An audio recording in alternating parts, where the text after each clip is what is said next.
వి gold trusted gold buyers మీరు తాకట్టు పెట్టిన బంగారాన్ని విడిపించి ఈ రోజు ఉన్న మార్కెట్ ధరకు కొనబడను 7771077720.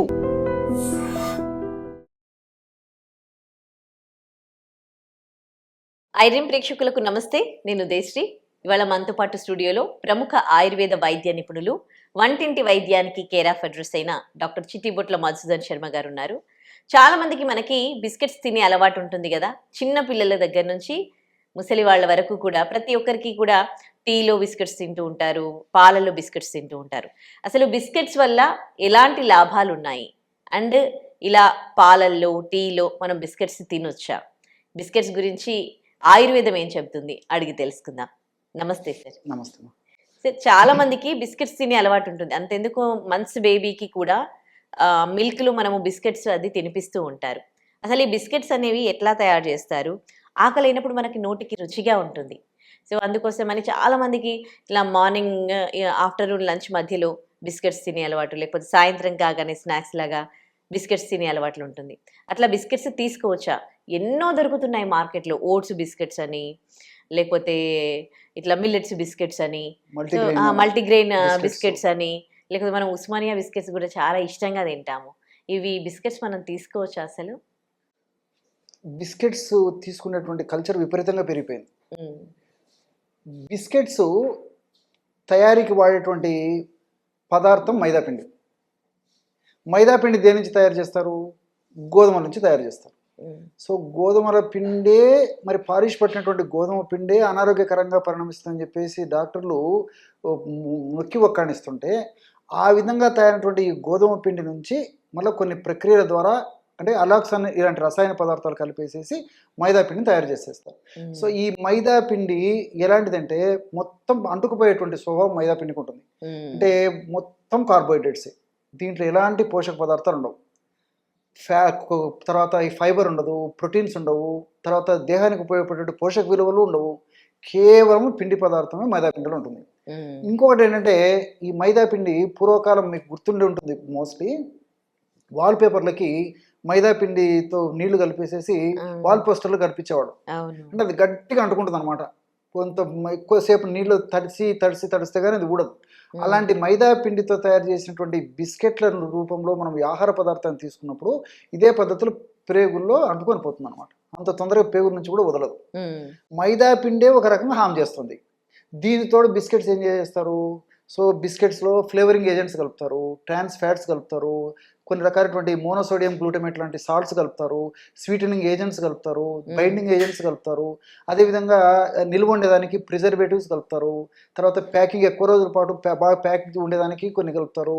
ఇలా రకరకాల పదార్థాలు కూడా ఈ యొక్క బిస్కెట్స్ తయారీలో కలుపుతుంటారు అనమాట.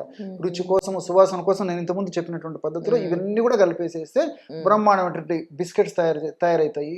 సో దీన్ని మనం మార్కెటైజ్ చేస్తున్నారు. దీనికి తోడు మరి పబ్లిక్ డిమాండ్ పెరిగిపోయింది. పబ్లిక్ డిమాండ్ని అనుసరించేసి వీళ్ళు కంపెనీ వాళ్ళు కూడా కొత్తవి కూడా మార్కెటైజ్ చేసేస్తున్నాం.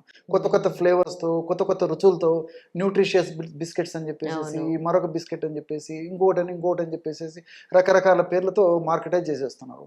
సో కొత్తది కనిపించేసరికి మనకు మరింత క్రేజ్ పెరిగిపోయి వాటిని వాడుకోవడం కూడా అలవాటు పడిపోతున్నాం. సో పాతవి వాడుతున్నాం, వాటికి తోడు కొత్తవి వాడుతున్నాం. దీనివల్ల రకరకాల ప్రాబ్లమ్స్ వస్తున్నాయి. సో యాక్చువల్గా ఈ బిస్కెట్స్ వల్ల ఇదేమైనా జరుగుతుందంటే 2 రకాల ఇబ్బందులు కలుగుతాయి. మొట్టమొదటిది, జీర్ణ వ్యవస్థ అతలాకుతలం అయిపోతుంది. జీర్ణ వ్యవస్థనే మన దేహానికి సమస్తమైనటువంటి ఈ యొక్క కణ నిర్మాణానికి కానీ, దేహ వ్యవస్థకు కానీ, అదేవిధంగా మన దేహంలో ఉన్నటువంటి వివిధ అవయవాలు సమర్థవంతంగా పనిచేసేందుకు కానీ, ఎలాంటి జబ్బులు రాకుండా ఉండేందుకు కానీ జీర్ణ వ్యవస్థనే చాలా చాలా ముఖ్యం. కాబట్టి gut is the second brain అని చెప్పేసి చెప్తున్నారు అనమాట. ఎప్పుడైతే జీర్ణ వ్యవస్థ అతలాకుతలం అయిపోయిందో, దానివల్ల తీసుకున్నట్టు ఆహార పదార్థాలు ఉంటే పోషకాంశాలు జీర్ణ వ్యవస్థ గ్రహించలేకపోయేటువంటి పరిస్థితి ఏర్పడుతుంటుంది. అంటే నేను చెప్పాను కదా, కోటింగ్ లాగా పేర్కొంటుంది. అప్పుడు ఆహార పదార్థాలు తీసుకున్నప్పుడు అది శరీరం పీల్చుకోలేదన్నమాట, బాడీకి ఉపయోగపడదు. అదేవిధంగా ఆహార పదార్థాలు త్వరగా జీర్ణం కాకపోయేసరికి ఆహార పదార్థాలు పులిసిపోతాయి. పులిసిపోవడం వల్ల మోషన్ ప్రాబ్లం వచ్చేస్తుంది. ఆల్రెడీ దీంట్లో ఫైబర్ ఉండదు, అదొకటి కారణము. పులిసినటువంటి పదార్థం వల్ల మోషన్ ప్రాబ్లం రావడము, అదేవిధంగా మరి అమీబియాసిస్ లాంటి ప్రాబ్లమ్స్ రావడము, అదేవిధంగా కొలెస్ట్రాల్ సంబంధించిన సమస్యలు రావడము, వెయిట్ రావడము, షుగర్ రావడము, ఇవన్నీ కూడా ఒకదానికి లింకులు ఉంటాయమ్మా. రక్తనాళాలకు సంబంధించిన సమస్యలు రావడము, గుండె జబ్బుల సమస్యలు రావడము, దీర్ఘకాలం పాటు వాడుకోవడం వల్ల ఇలాంటి సమస్యలన్నీ కలుగుతుంటాయి. రెండవది ఏంటంటే గ్లూటెన్ విపరీతంగా ఉంటుంది మైదా పిండిలో.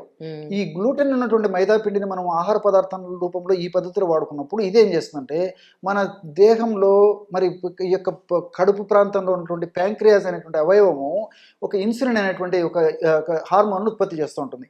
షుగర్ వ్యాధి బాగా నియంత్రణ ఉంచేందుకు, షుగర్ వ్యాధి రాకుండా ఉండేందుకు, అలాంటి మల్టిపుల్ ఫ్యాక్టర్స్కి, తర్వాత మెటబాలిజానికి ఈ యొక్క ఇన్సులిన్ అనేటువంటి హార్మోన్ చాలా చాలా అవసరం అనమాట. ఈ ఇన్సులిన్ హార్మోన్ యొక్క ఉత్పత్తిని తగ్గించేస్తుంది ఏది ఈ మైదా పిండిలో ఉన్నటువంటి ఈ యొక్క పదార్థం గ్లూటెన్. సో ఎప్పుడైతే ఇన్సులిన్ ఉత్పత్తి తగ్గిపోతుందో అప్పుడు రకరకాల సమస్యలు కూడా వస్తుంటాయి, షుగర్కి సంబంధించిన సమస్యలు వస్తాయి. అంటే ప్యాంక్రియాస్ ఉన్నటువంటి ఈ ఇన్సులిన్ ఉత్పత్తి చేసేటువంటి కణాలను డ్యామేజ్ చేసేసి ఇన్సులిన్ ఉత్పత్తి కాకుండా చేసేస్తుంది. సో చాలా మంది అందుకే షుగర్ వ్యాధిగ్రస్తులు కూడా మరి భారతదేశంలోనే విపరీతంగా పెరిగిపోతున్నారు, ప్రపంచవ్యాప్తంగా పెరిగిపోతున్నారు. కారణం ఏంటంటే ఈ యొక్క బీటా సెల్స్ స్పాయిల్ కావడం చేత, ఇన్సులిన్ సరిగా ఉత్పత్తి కాకపోవడం చేత కూడా మరి షుగర్ వ్యాధిగ్రస్తులు కూడా పెరిగిపోతుంది. దీనికి కారణం అంటే పరోక్షంగా మరి ఈ బిస్కెట్లు ఇలాంటి వాడడం కూడా పరోక్షంగా కారణం. కాబట్టి మరి ఈ రెండు కారణాల వల్ల ఈ రెండు ఇబ్బందులు పెట్టేటువంటి పరిస్థితి ఈ బిస్కెట్ల వల్ల ఉంది. అంతేకాకుండా ఇంతకుముందే చెప్పినట్టు ఈ యొక్క ట్రాన్స్ ఫ్యాట్స్ ఇందులో కలుపుతున్నాము, అదేవిధంగా సోడియం కలుపుతున్నాము, తర్వాత స్వీటనర్స్ కలుపుతున్నాము. ఇవన్నీ కూడా దేహానికి హాని చేసేసి లివర్ మీద బర్డన్ పెంచేటువంటి పరిస్థితి ఏర్పడుతుంది. కాబట్టి లివర్కి సంబంధించినటువంటి సమస్యలు ఏర్పడుతుంటాయి అన్నమాట.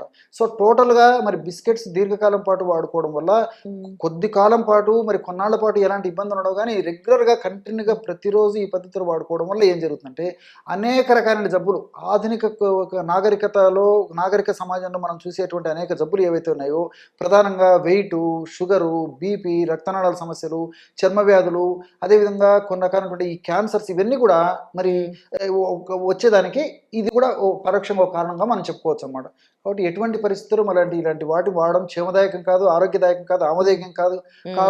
కాబట్టి ఎప్పుడో ఒకసారి కొద్దో గొప్ప వాడుకోవడం తప్పులేదు, కానీ మరి తరచుగా ఎక్కువ ప్రమాణంలో రెగ్యులర్గా వాడుకోవడం ఏమాత్రం మంచిది కదమ్మా. మరి ఇప్పుడు అంటే న్యూట్రిషన్ బిస్కెట్స్ అని, ఓట్స్ బిస్కెట్స్ అని వస్తూ ఉన్నాయి కదా, మల్టీగ్రెయిన్, ఇవి కూడా మంచిది కాదంటే? అది కొద్ది శాతం మాత్రమే ఓట్స్ ఉంటాయి కాబట్టి, ఎక్కువ శాతం అంతా మైదా ఉంటుంది, తర్వాత ఈ ఆర్టిఫిషియల్ కలిపేటువంటి ఉంటాయి కాబట్టి ఇది ఏమాత్రం మంచిది కాదు. ఇక్కడ మీరు ఇవన్నీ అడిగేసరికి నాకు మరొక విషయం కూడా గుర్తొస్తుందండి.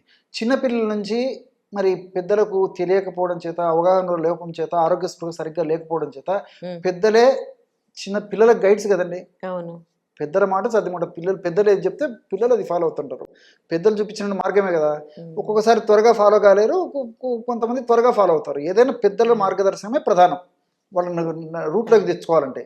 సో పిల్లలకి తల్లిదండ్రులు ఏం చేస్తారంటే ఇవి నేర్పించేస్తారు. For example school going children అనుకోండి, స్కూల్ నుంచి వచ్చిన తర్వాత, లేదా కాలేజ్ గోయింగ్ చిల్డ్రన్ కాలేజ్ నుంచి వచ్చిన తర్వాత, లేదా కొంతమంది ఎంప్లాయీస్ ఎవరైనా కానివ్వండి, సాయంత్రము వచ్చిన తర్వాత ఏం చేస్తారంటే ఈ పేరెంట్స్ బిస్కెట్స్ ఇచ్చేసి కాఫీనో, టీనో, పాలో ఇచ్చేసేస్తారు.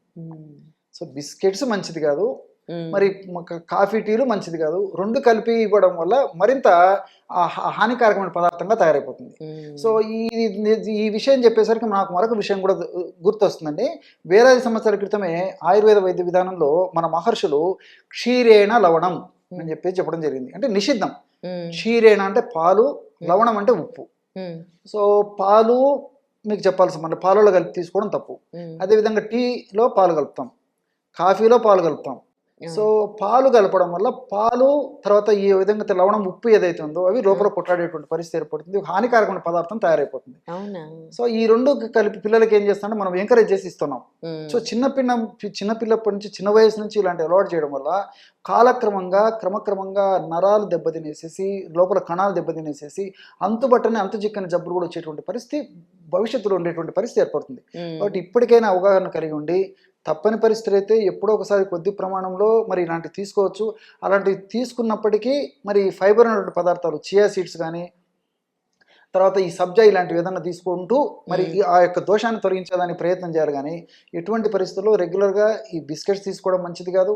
దీంతో పాటు ముఖ్యంగా ఇట్లా నంచుకొని తీసుకోవడం అది మంచిది కాదు. మంచిది కాదు. మంచి విషయం చెప్పారు. Thank you sir. నమస్తే. నమస్తే. And for more videos, Please subscribe to iDream. Please subscribe to iDream. Please subscribe iDream. And please subscribe to iDream. For more videos, subscribe to iDream. please like, share and subscribe to the channel. Congratulations, iDream. Subscribe to iDream. Subscribe to iDream. So subscribe to iDream Media. iDream ki iDream team andarki huge congratulations. Please subscribe iDream Media. Please subscribe to iDream. Subscribe iDream. Please subscribe to iDream. iDream అంటే నా కళల ఛానల్ను subscribe చేసుకున్న నోరు తిరుగుతలేదు, మీరైతే గంట గుర్తు కొట్టండి. For more such videos, please subscribe to iDream. Subscribe to iDream. Please subscribe to iDream. Please subscribe iDream Media. Please do subscribe to iDream. Please subscribe to iDream Media. For best entertainment and information, please subscribe iDream. And don't forget to subscribe to iDream.